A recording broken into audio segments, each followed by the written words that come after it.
আমি আসতে পারছি না। ওরা আসলে আমাদের আটকে রেখেছে। হ্যাঁ, কিন্তু পারছি না। বের হতে পারলে ভালো হতো। ঠিক আছে, পারলে ফোন করব।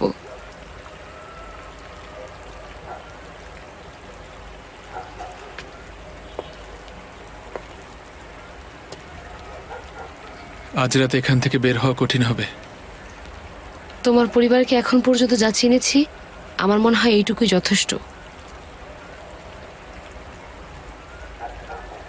তোমাকে আমি একটা প্রশ্ন করি। করো। তুমি এত বিরক্তিকর কেন? তুমি কি আসলে জন্ম থেকেই এরকম? আমি মোটেই বিরক্তিকর না, কিন্তু তুমি বিরক্তিকর সদরুদ্দিন। তুমি একটু বেশি বিরক্তিকর। মনে হয় তোমাকে ভালোবাসে এমন মানুষ খুব বেশি না। এই ধারণা তুমি কোত্থেকে পেলে? তোমার শরীরে এত গুলির দাগ, তোমাকে এতবার গুলি করেছে কেন? তুমি খুব ভালো তাই? আমাকে মারার জন্য। মারতে চেয়েছিল কেন? ওরা যদি আমাকে না মারতো, আমি ওদের মেরে ফেলতাম। ওরা আমার আগে চাল চেলেছে, তাই রেসপেক্ট।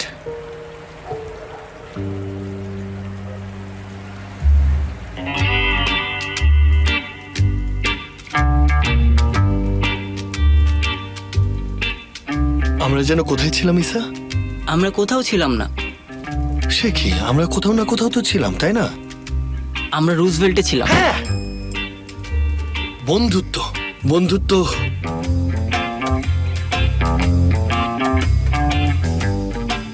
এখন লেখো,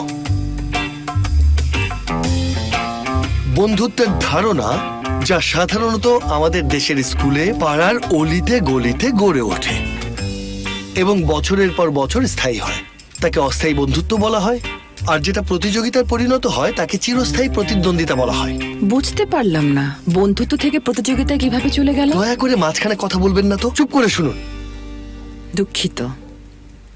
তোমার কি কখনো কোনো বন্ধু ছিল? ওহো, অবশ্যই ছিল। কি বলছেন আপনি? আমাদের প্রিয় সঙ্গুল ভাবি, আমার জীবনে অনেক বন্ধু আছে।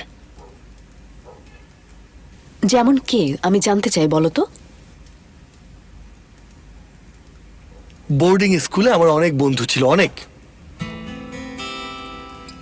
যা বলছি তুমি লিখো ঈসা। নাম দাও আমাদের বন্ধুরা।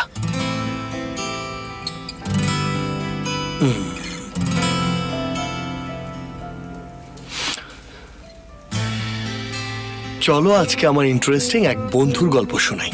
হিজিন নামে আমার এক বন্ধু ছিল যে আত্মহত্যার চেষ্টা করেছিল। কারণ লায়লা নামে একটা মেয়ে ছিল যে তাকে কখনোই ভালোবাসতো না, অথচ সে ভাবতো তাকে ভালোবাসতো। তাই সে নিজের মাথার খুলি ফুটো করে টুপি পরে থাকতো, যাতে কেউ হাসাহাসি না করে। আর বন্ধু এর জান, তার কথা আর তোমাদের কি বলবো, তোমরা ভাবতেই পারবে না। ছেলেটা ক্লাসের মধ্যে সবচেয়ে ট্যালেন্টেড আর ভিন্ন চিন্তার ছিল, যাকে তোতলামি আর অদ্ভুত চিন্তার জন্য বন্ধুরা উপহাস করত। সে এখন আর বেঁচে নেই, কারণ সে কয়লার গ্যাসে শ্বাস নিয়ে আত্মহত্যা করেছে। অথচ কেউ জানেই না ছেলেটা কতটা বুলিং এর শিকার হয়েছে, তোমরা বুঝতে পারছো? আর আলতানের কথা শুনবে, যার মা রাশিয়ান আর বাবা ইতালিয়ান। সে কখনো ক্লাসে বা বাগানে কখনোই তার নিজের পরিহিত কোট খুলতো না, আর সব সময় চশমা আর কোট পরে স্কুলের ছোট ছোট প্রাইমারির বাচ্চাদের সাথে শুধু বল খেলতো। তাকে সব সময় ছোট করে দেখা হতো, কারণ সে বিদেশি ছিল আর পিঠে কুদ ছিল।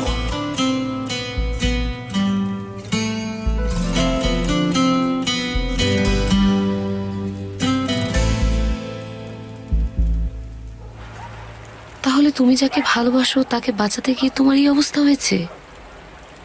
এটা তখনই ঘটেছিল যখন জানতে পারলাম যাকে ভালোবাসি সে মিথ্যাবাদী। তোমাকে কিভাবে ঠকিয়েছে? এটা একটা লং স্টোরি। বলতে থাকো, আমি এমনিতেও বিরক্ত হচ্ছি।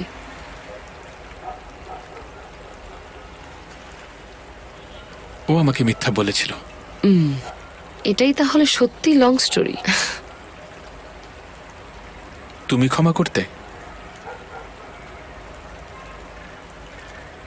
যদি সত্যি ভালোবাসতাম তাহলে পারতাম। সেটাই। তাহলে ক্ষমা করো। তুমি দেখছি অতটাও বিরক্তিকর নও। তুমি এখনো খুব বিরক্তিকর।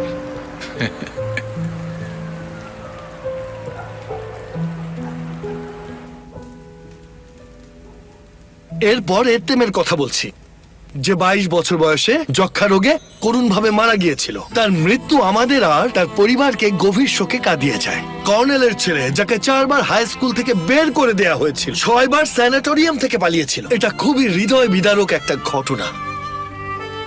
তারপর এক বর্ষণ মুখর সন্ধ্যায় হাসপাতাল থেকে সে যখন পালিয়ে গিয়েছিল, তখন যাবার সময় সে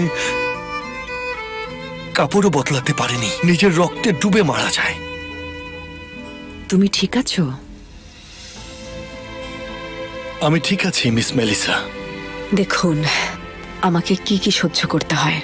আচ্ছা বাবা, তোমার না অনেক বন্ধু ছিল? ও, আর একজন সেফের।